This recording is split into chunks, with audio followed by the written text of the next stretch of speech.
Good morning to all students. How are you? सुप्रभात, नमस्कार, नमस्ते। मुझे आशा है कि आप सब लोग सुरक्षित होंगे। मेरा नाम त्रिवेदी उर्वशी है। ग्रीन वैली इंटरनेशनल स्कूल में आपका स्वागत है। आज हम कक्षा 8 विषय हिंदी द्वितीय सत्र की इकाई नंबर 3 मत बांटो इंसान को, जो कविता है और उसके कवि है विनय महाजन। तो आज हम इस इकाई का अभ्यास करेंगे। मत बांटो इंसान को पर हर रोज़ की तरह जैसे हम ईश्वर को याद करते हैं, उसी तरह हम आज भी गायत्री मंत्र का उच्चारण करने के बाद ही हम पढ़ाई शुरू करेंगे।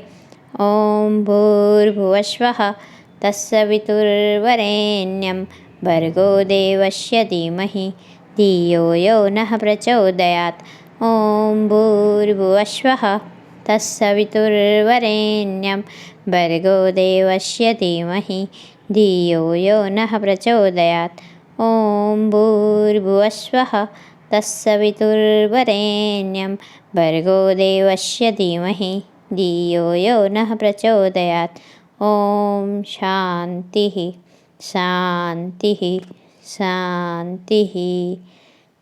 तो विद्यार्थी मित्रों, जैसे कि हमने ईश्वर को याद किया, आप सब भी आशा रखती हूँ कि आप सब भी अपने घर पर ईश्वर को याद करके ही पढ़ाई करने बैठते होंगे और रात को सोते समय भी ईश्वर की प्रार्थना करके ही सोते होंगे, क्योंकि ईश्वर ने ही हमें जन्म दिया है। ईश्वर यानी कि भगवान चाहे तो हमें मार भी सकता है और भगवान चाहे तो हमें बचा भी सकता है और हमें जीवन दान भी दे सकता है। तो इसी के बदौलत हम इस दुनिया में आए हैं, हमने इस दुनिया को देखा है और हम जब भी पढ़ाई करने बैठे तो सबसे पहले ईश्वर को याद करना बहुत ही आवश्यक है और बहुत ही ज़रूरी है, क्योंकि ईश्वर की प्रार्थना करने से हमारे मन और शरीर में एक नया जोश और उमंग का जो जोश होता है, जो उमंग होती है, वह हमें उत्पन्न होती है। उसकी ऊर्जा हमें उत्पन्न कर देती है, नया जोश हम में जगाती है और हम में जो सुस्ती होती है, जो आलस होता है, वह दूर हो जाता है। इसीलिए हमें ईश्वर को याद हमेशा करते रहना चाहिए, चाहे वो दुख हो या सुख हो, चाहे कोई अच्छा काम करे या बुरा काम करे। बुरा काम करे यदि हमसे हो गया हो कि या हमसे कोई गलती हो गई हो, तो हमें ईश्वर से माफ़ी भी मांगकर ईश्वर की प्रार्थना करनी चाहिए कि हे ईश्वर, हमसे गलती हो गई है, आज हमसे यह गुनाह हो गया है। तो हमें ईश्वर के सामने उसको कबूल करके अपने ईश्वर को मना लेना चाहिए और ईश्वर की प्रार्थना हमेशा करते ही रहनी चाहिए। मुझे आशा है कि आप सब लोग भी ऐसा ही आप अपने घर पे करते होंगे और घर में रहना, सुरक्षित रहना, पढ़ाई करना, मौज मस्ती करना, आनंद करना, यह सब भी आवश्यक है और ज़रूरी है।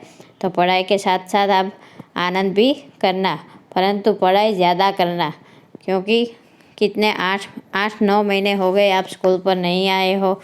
तो जब स्कूल स्टार्ट होगी तब आपको आलस आएगी, आपको मन नहीं लगेगा स्कूल में पढ़ाई करने का, क्योंकि घर पे जो आपने मौज मस्ती करके पढ़ाई की होगी वह स्कूल में तो ऐसा नहीं हो सकता। तो आशा रखती हूँ कि आप घर पर शांति से, स्वच्छ मन से, एकाग्रता से आप पढ़ाई करते होंगे। तो आओ हम अपनी पढ़ाई शुरू करने से पहले हर रोज़ की तरह एक कहानी पढ़ेंगे, कहानी को देखेंगे और उनसे कुछ सीख लेंगे। तो यहाँ पर है कहानी का शीर्षक एकता ही बल। हमें यहाँ पर बताया गया है मत बांटो इंसान को। तो यहाँ पर जो कविता हमारी है उसमें भी एकता का यहाँ पर अनुभव किया गया है। एकता यहाँ पर बताई गई है इस इकाई में, इस कविता में।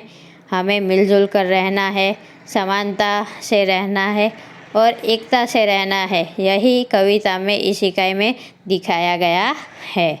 तो हम भी आज इसी तरीके से इस कहानी को पढ़ेंगे, जिसका शीर्षक है एकता ही बल है।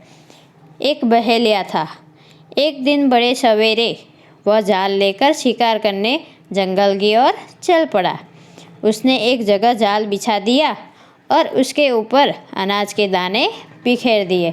यानी कि एक शिकारी था, वह एक दिन जाल लेकर जंगल की ओर चलता है और जहाँ जंगल जाल बिछाया होता है वहाँ पर अनाज के दाने बिखेर देता है।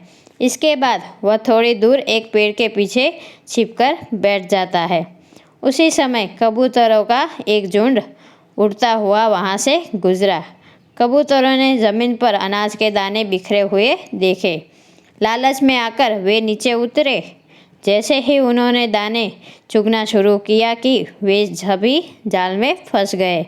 यहाँ पर कबूतरों का झुंड है वह उड़ते उड़ते वहाँ से गुजर रहा था जंगल से। तो कबूतरों ने देखा कि ज़मीन पर नीचे अनाज के दाने बिखरे हुए पड़े हैं, तो वो लालच में आ गए। उन्होंने सोचा कि लाओ ना, हम भी दाना चुग कर आगे बढ़ेंगे।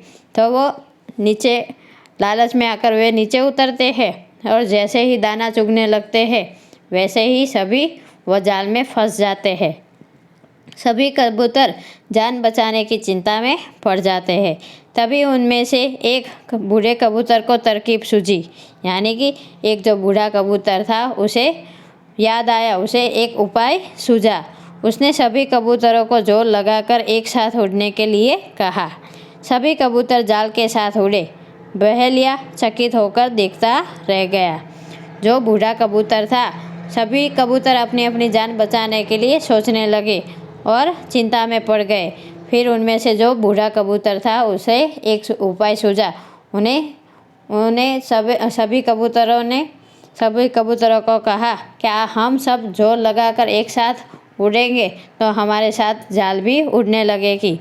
इसीलिए सभी कबूतर जाल के साथ जोर लगाकर उड़ने लगे। तो यह दृश्य जो है वह शिकारी देखकर चकित हो जाता है, यानी कि आश्चर्य में पड़ जाता है और वह शिकारी देखता ही रह जाता है, क्योंकि जाल के साथ सारे कबूतर जाल को लेकर भी उड़ गए। सभी कबूतर जाल के साथ एक चूहे के बिल के पास पहुँचे। सभी कबूतर जो है वह जाल लेकर उड़े थे और जाल के साथ वह जो है एक चूहा जहाँ पर रहता था, जहाँ चूहे का बिल था, वहाँ पर जा पहुँचते हैं। वह चूहा उसे बूढ़े कबूतर का मित्र था। वह चूहा जो था वह बूढ़ा कबूतर था उसका मित्र था। चूहे ने अपने पैने दांतों से जाल काट दिया। इस प्रकार उन कबूतरों की जान बच गई। जो चूहा था वह बूढ़ा कबूतर था, उसका मित्र था। तो उस चूहे ने अपनी जो तीक्ष्ण जो दांत थे उसके दांतों से उसने वह जाल काट दिया और सभी कबूतर इस तरह से जाल में से मुक्त हो जाते हैं और कबूतरों की जान बच जाती है। तो हमें यहाँ पर सीख मिलती है विद्यार्थी मित्रों, एकता में ही बड़ी शक्ति होती है। संकट में बुद्धि और एकता से काम लेना चाहिए।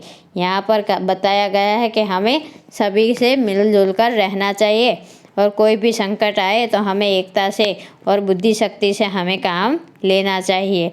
और एकता में ही बड़ी शक्ति और बड़ी ताकत रहती है। तो आओ हम इस इकाई की ओर बढ़ेंगे। इकाई का शीर्षक है मत बांटो इंसान को और उसके कवि है विनय महाजन। तो यहाँ पर आपको बताया गया है इस कविता में कवि विनय महाजन जी ने मनुष्य को मिलजुल कर रहने की प्रेरणा दी है। मनुष्य को किसी भी भेदभाव में नहीं पड़ना चाहिए। हमें सभी भेदभावों को भुलाकर एकता की दृष्टि से इस संसार को देखना चाहिए। यह प्रकृति भी हमें निरंतर यही उपदेश देती है।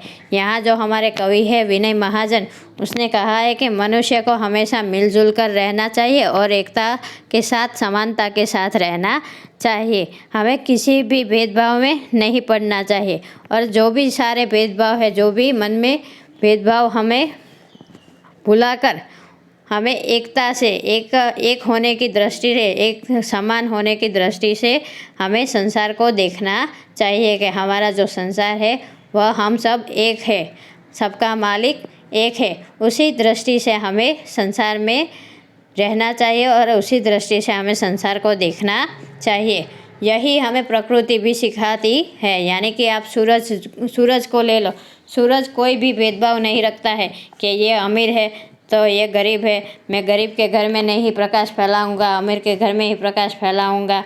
मैं उसे धूप दूंगा और उसे शीतल छाया दूंगा, अमीर को शीतल छाया दूंगा और गरीब को धूप दूंगा।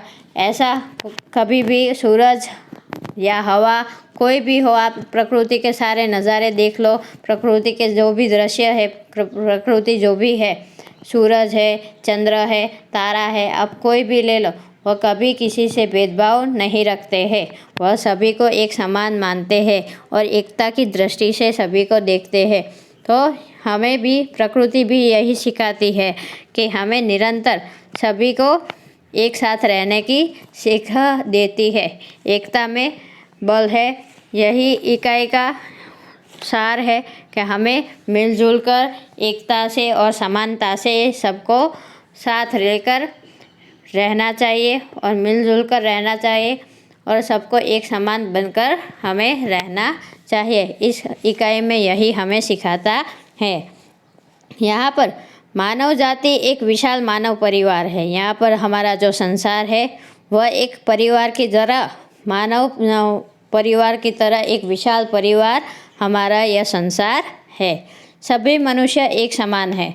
यहाँ पर हमारे जो सारे मनुष्य है, दुनिया में जो भी मनुष्य रहते हैं वह सभी एक समान है। इसी दृष्टि से हमें देखना चाहिए। प्रकृति ने सबको एक जैसा ही बनाया है। प्रकृति जो है, जो ईश्वर है, ईश्वर ने सभी को एक जैसा ही बनाया है। किसी के लोहे का रंग यानी कि किसी के लहू का रंग काला, पीला, सफ़ेद ऐसा नहीं बनाया गया है। सभी मनुष्य का, प्राणी हो, पशु हो, कोई भी हो, सभी पशु, प्राणी, पंखी सभी का लहू का रंग लाल ही है। तो हमें सबको एक जैसे, एक समान होकर रहना चाहिए, क्योंकि ईश्वर ने सभी को एक जैसा ही बनाया है। वह सबके साथ एक जैसा व्यवहार ही करती है। यानी कि प्रकृति जो है वह सभी के साथ एक जैसा ही व्यवहार करती है, किसी के साथ में भेदभाव नहीं रखती है, किसी के व्यवहार में अंतर नहीं रखती है। सभी के साथ अच्छा और एक जैसा ही व्यवहार प्रकृति करती है। परंतु यह बड़े दुख की बात है कि लोगों ने आपस में भेदभाव की दीवारें खड़ी कर ली है। परंतु हमें यह चिंता और दुख की बात है कि सभी ने आपस में भेदभाव की दीवारें आपस में खड़ी कर ली है। वो उच्च जाति का है, वो नीच जाति का है, वो काला है, गोरा है, वो अमीर है, गरीब है, हम सभी ने ही ऐसी दीवारें खड़ी की है। यदि हम सब एक हो जाए और सब मिलजुल कर रहने लगे तो सारे संसार में कभी भी कोई भी दुख या परेशानी या संकट कुछ भी नहीं आ सकेगा। इन्हीं भेदभावों के कारण दुनिया में अनेक प्रकार के संघर्ष होते हैं। प्रस्तुत कविता में कवि ने हमें सभी भेदभाव भूलकर मिलजुल कर रहने की सीख दी है। इसी के कारण हम काला, गोरा, ऊंच नीच, जाति पाति का जो भेदभाव रखते हैं वो सारे भेदभाव को हमें भुला देना चाहिए। यदि हम ये भेदभाव नहीं भुला सकेंगे तो दुनिया में अनेक प्रकार के संघर्ष होते ही रहेंगे। इसीलिए प्रस्तुत कविता में कवि हमें सीख देता है कि सभी को भेदभाव, जो भी भेदभाव है, जो भी मनमुटाव है या जो भी संकट या परेशानी है, हमें आपस में सुलझाकर रहना चाहिए और भेदभाव भूलकर हमें मिलजुल कर रहने की सीख हमें इस कविता के द्वारा कवि हमें देते हैं। विनय महाजन जी हमें इस कविता के द्वारा सभी में एकता और समानता और मिलजुल कर रहने की सीख देते हैं। तो आओ विद्यार्थी मित्रों, हम सबसे पहले इस कविता का गान करेंगे। मुझे जैसा तैसा आता है मैं आपको गा के सुनाऊंगी। मुझे आशा है कि आप भी इस वीडियो को देखते समय मेरे साथ अपनी टेक्स्ट बुक निकाल कर इस कविता को गाएंगे, या आपको जब भी टाइम मिले आप इस कविता को गाना, देखना, सुनना, पढ़ना और अपने जीवन में एकता और समानता की भावना का जो अमूल्य जो यह गुण है वह अपने जीवन में उतारना चाहिए कि हमें एक समान होकर मिलजुल कर रहने में ही हमारी भलाई है। मंदिर, मस्जिद, गिरजाघर ने बांट लिया भगवान को, धरती बाटी, सागर बाटा, मत बाटो इंसान को। मंदिर, मस्जिद, गिरजाघर ने बांट लिया भगवान को, धरती बाटी सागर बाटा, मत बाटो इंसान को।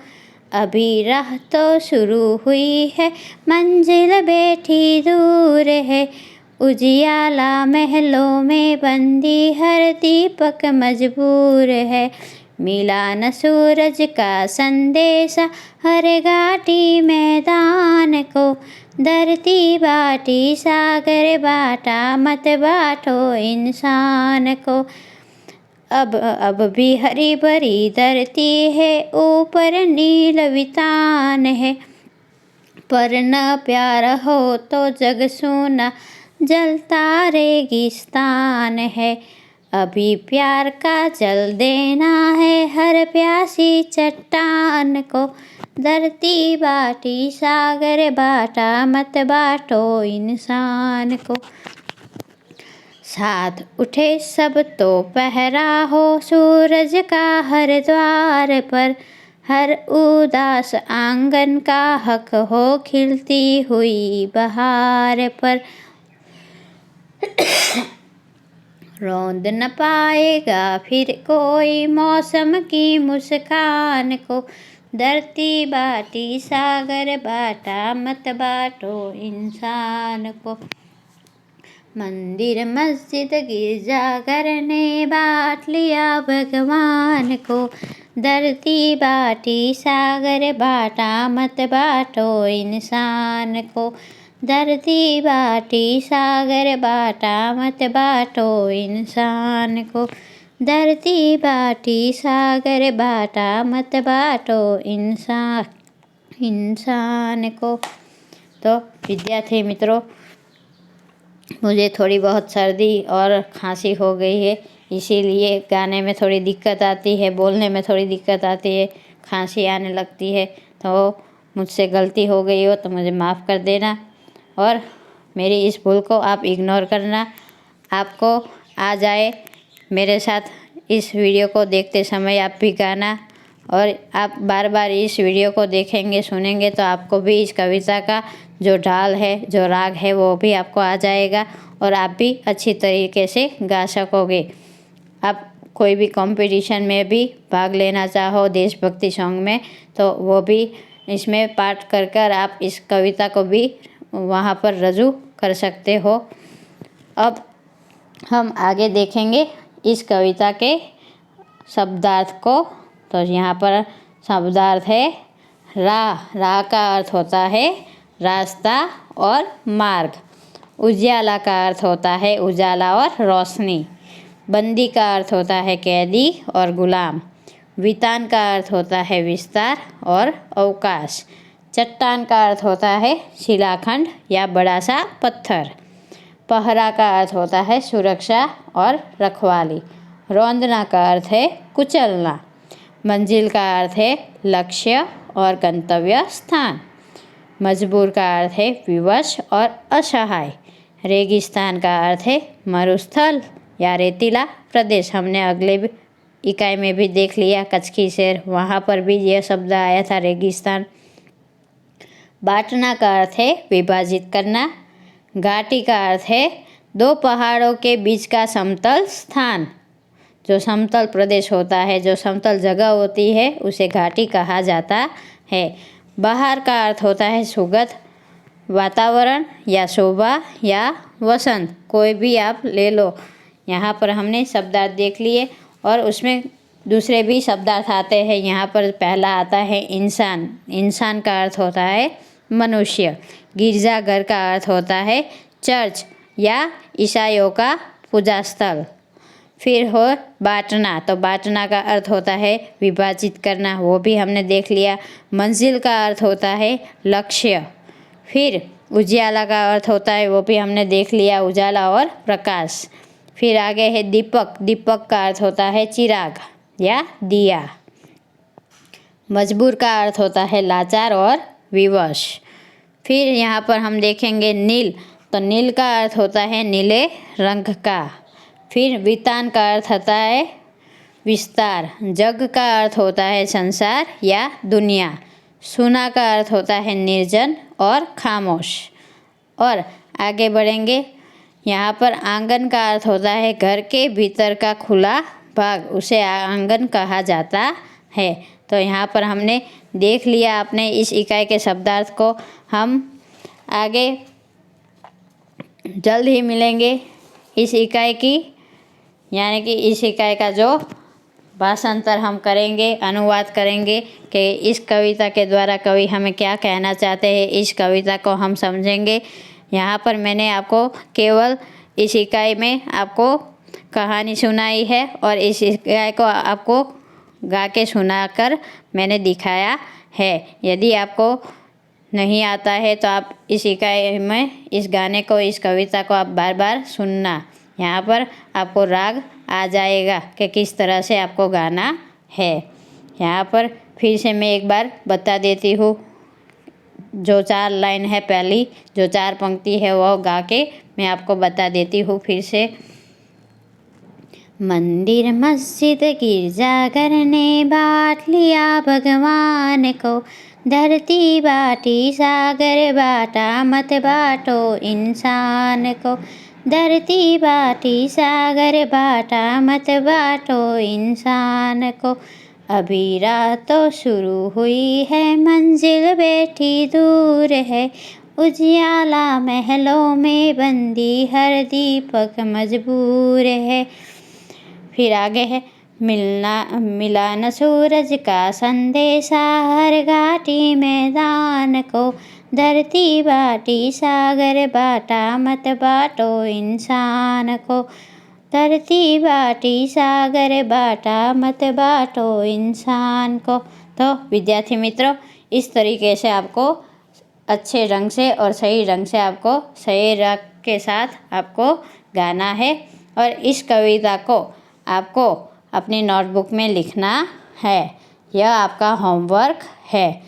जब भी आप इस वीडियो को देखेंगे तो यहाँ पर मैं आपको बता रही हूँ कि इस कविता को आपको अपनी नोटबुक में स्वच्छ और सुंदर अक्षरों से लिखना है और इस कविता को आपको घर पे गाना भी है। तो यहाँ पर मैं अपना वीडियो समाप्त करती हूँ।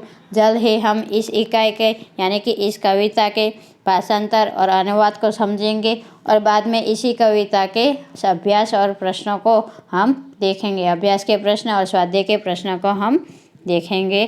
तो मैं यहाँ पर अपना वीडियो समाप्त करती हूँ।